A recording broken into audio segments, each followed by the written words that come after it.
Ng kwan dito, baba ng bias nito, last na sa 0.3 something lang.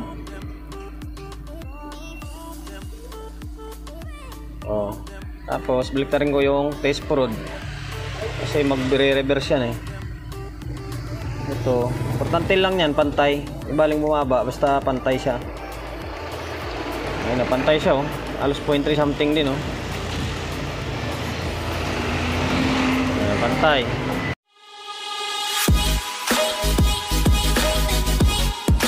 Welcome to my vlog. Yun, for today's video, eto Happy Halloween sa lahat.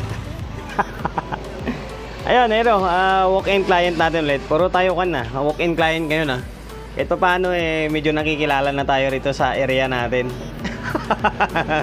Baliktad bis na makikilala tayo sa iba-ibang lugar makikilala tayo dito sa may lugar natin o area natin. Sa totoo lang guys, ikaw naman talaga mas marami pang nagpapagawa dito sa akin sa galing labas dahil sa suporta nyo kaysa sa dito sa area ko.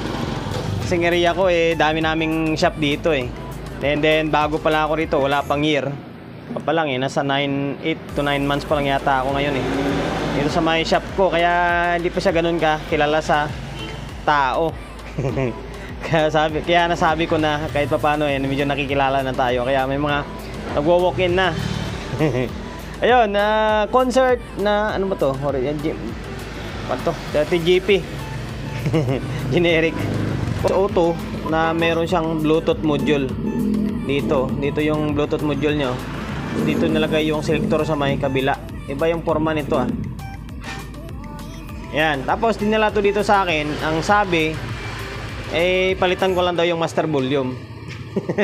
Master volume daw sira kasi pag pinaandar kuan ito yung hagrak yung volume, and then basta as in pangit talaga ng tunog. And then tinisting na rin namin talaga, kaya nakabukas ito. Tinisting namin, wala nga, pangit talaga yung tunog. Halos alam mo yung bata na kuat pa lang, nag-aaral pa lang magsalita. Kaya ito nakabukas na siya Ayan, happy Halloween sa lahat. Tapos na yung ayan, balik tayo. Saan ba tayo? Merong customer ayun nga, yung sabi ko kanina, yung hagrak na yung volume. Tapos sabi ko, kung papalitan lang natin ng control, okay lang sa akin yan. Basta papalitan ko lang. Kung ano may magiging labasan ng tunog, wala na kayo.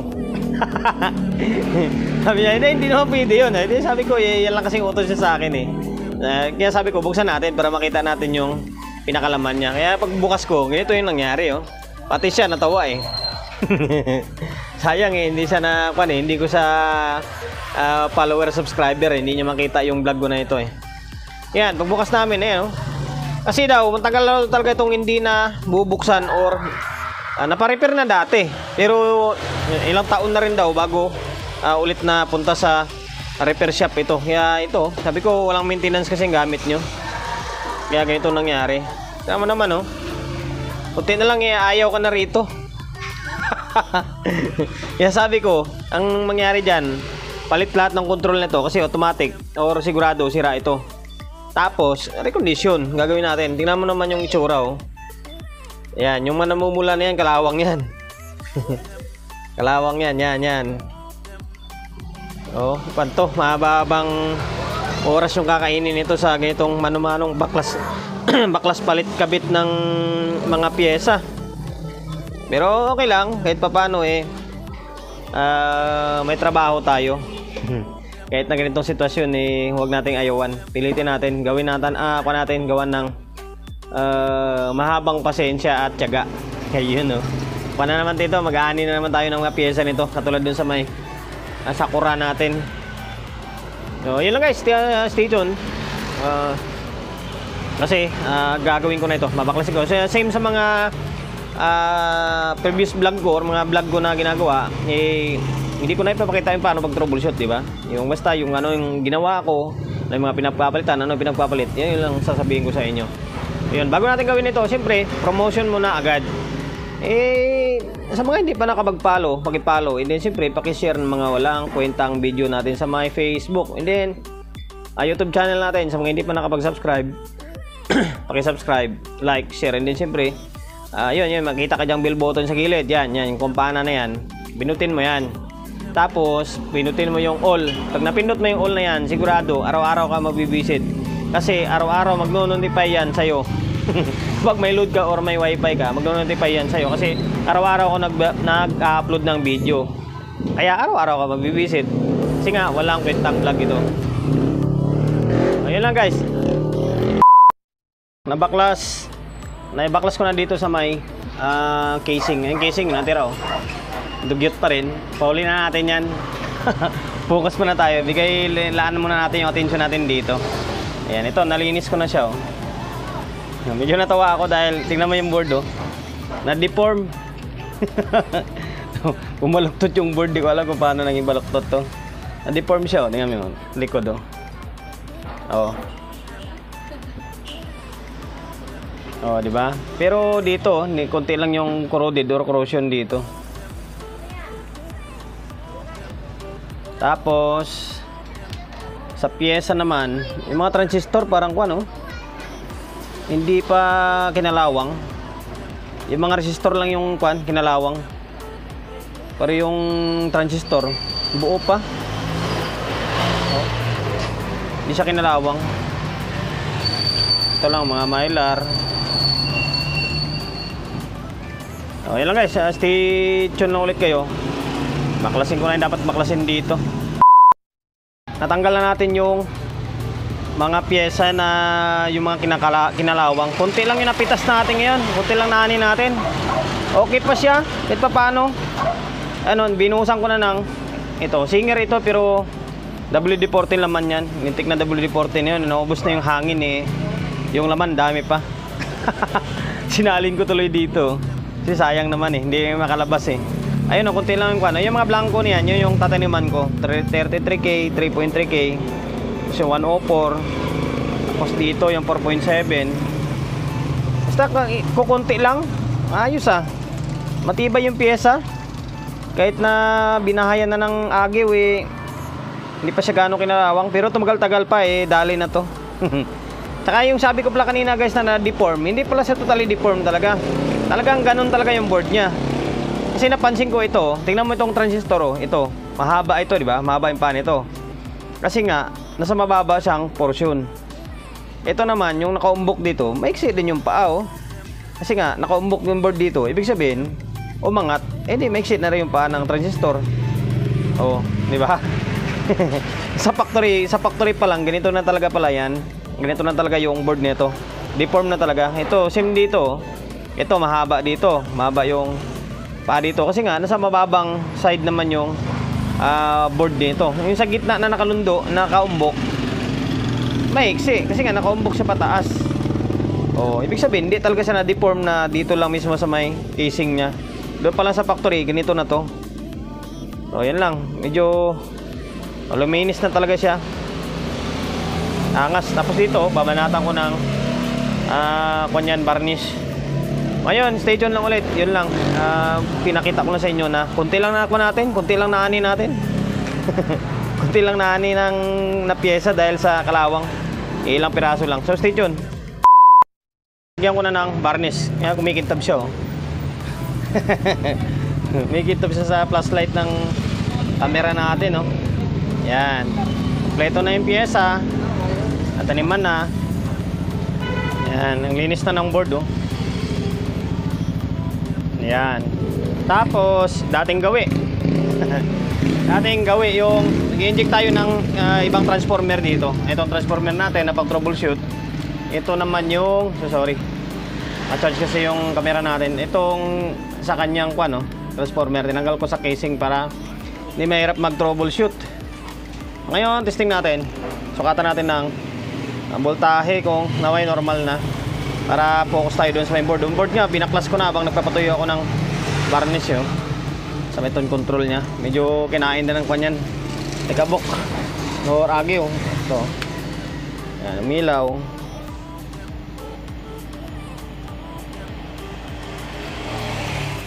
Hindi nag-relay ha. Saan kaya kumuha na supply yan. Kaya sukatan natin. Ito, naka-range tayo sa may 2.5. Dito.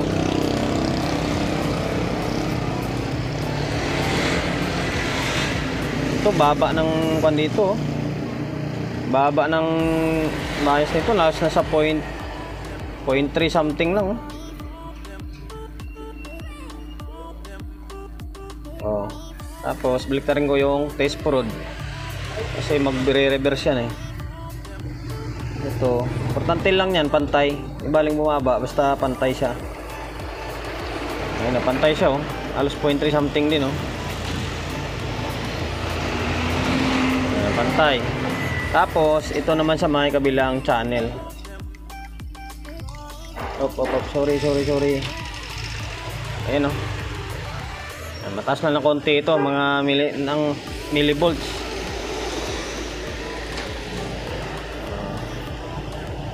Ayan, normal. Baliktarin ko lang ulit yung test prod. Ayun, balik tayo. May customer na naman ulit. Yan talaga dito sa shop eh. May tao eh, tigil. Sana ba ako kanina? Nawala ako tuloy sa wisyo. Ayun nga, okay na. Nasukatan na parehas. Maging okay na ito. Hanggang nangyari na lang, pabalik na yun dun sa casing. Linisan na lang yung casing. Tapos, ito muna. Babanatan ko muna itong tune control.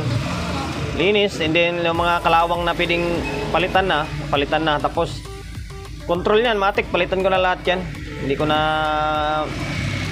pwedeng pitpitin lang at palit na yan. Kasi sama naman sa pinag-usapan sa bayad yan eh. Ayan, stay tuned lang.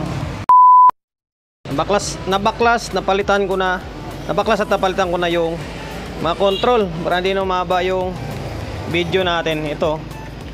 Tapos nilinis ko na rin itong casing. Kahit pa paano eh, luminis-linis siya. Yung mga yan, bakat na ng kalawang yan, hindi na matatanggal yan. Kasi matuluyan na lang. Kasi mabutas na lang yung casing niya, no? Ayan, ito yung mga pinagtatanggal natin, no? Palitan na natin diretso kasi inabayaran naman tayo eh. Hindi naman natin kailangan yung habulin yung malaking kita na tapos tipirin natin yung pyesa ng may-ari. Hindi pwede yun. Palitan na natin, ganun din naman yan eh. Inabayaran naman tayo eh. Ayan, oh, makinis oh. Makinis pa sa mga jowa ng may jowa ito. Yung walang jowa yan, di pa na lang muna, sulyap na lang sa iba. Ayan o, malinis na malinis, bagong bago, fresh na fresh pa siya oh. Ayan, bali tatlong stereo na 6 pin, tapos tatlong mono. Yung mono nasa balance, and then mic, volume, and then echo sa echo yung isa. Tapos itong master volume nya. Yan. Ngayon, dahil padilim na, 5:15 na ng hapon.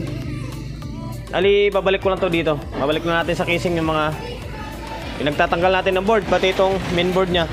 Kumikintab-kintab talaga siya, oh. Ayun, stay tuned. Utik na yan.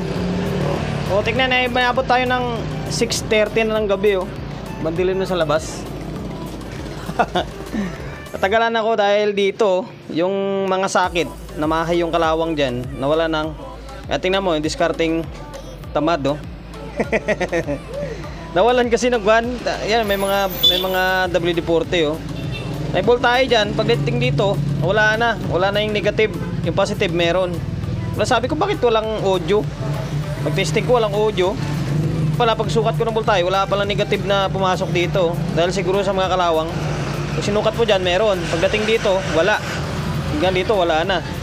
Kaya, nagbaybay ako ng linya. Itong, wala. Kulang. Kaya, nagdagdag tayo ng nerves. Hindi kasi gagana to pag kulang yung nerves niya. Yan. Kaya ganyan na lang diskarte. Okay naman na yan. Importante, gumana. Sa mahirapan ka magpan ng mga kalawang yan. Lintik na yung kalawang na yan. Ngayon, ako na natin to. Paparinig ko sa inyo na may audio na. May audio na to kasi testing ko na eh. Para matapos na yung walang kwentang vlog natin. Dahil uwi na. Uwi na si Solid G. Nakatatlong unit lang tayo. Ito. Tapos yung isa kinuha na. Naka-plug in na. Naka 220 na tayo. Hindi na tayo gagamit ng series valve kasi normal na yung biasing niyan eh. Ayan. Tapos, may dadagdag ko pala guys. Naging ganito yung module niya. Oh. Naging P3 na siya. Nag-error na. Ayan. Baliwalay na lang na trouble to. Kung sakali, susunod na lang. Hindi ko na ipapakita ngayon. Walay na lang na trouble yan. Lentik na yan. Nagkaganyan, no? Nagka-P3. Well, sa may mga line in doon sa likod, eh okay naman na. Ayan, nakakuha na yan. On na. Tapos, play music. Isang sub, isang tweeter, yung usual na ginagamit sa pag sa sound check. Ito naka-EQ in tayo. EQ in. Na.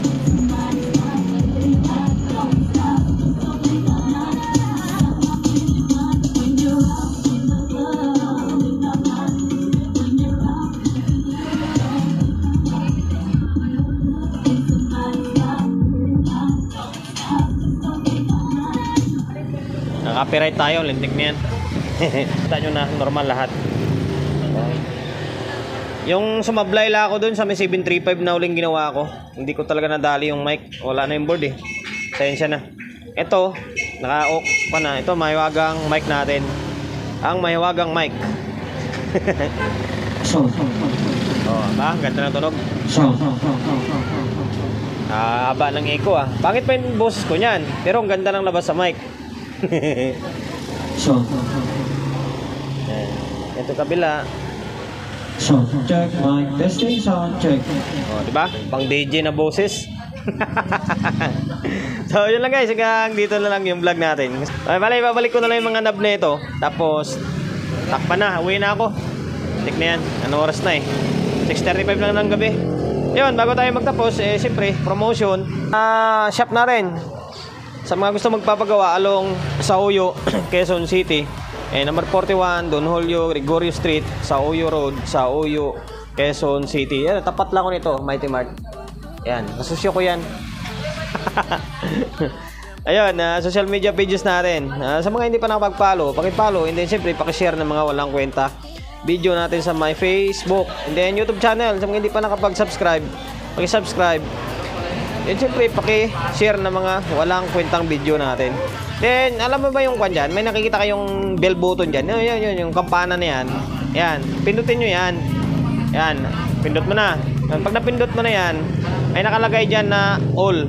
Yan, i-all mo, pindutin mo yung all. Yan, once na pindot mo na yung all, yan, sigurado araw-araw ka mabibisit dyan. Kasi magno-notify yan sa inyo na meron akong ina-upload. Yan, mabibisit ka kasi nga walang kwentang vlog. Ayun, ingat, God bless, and then peace atin lahat.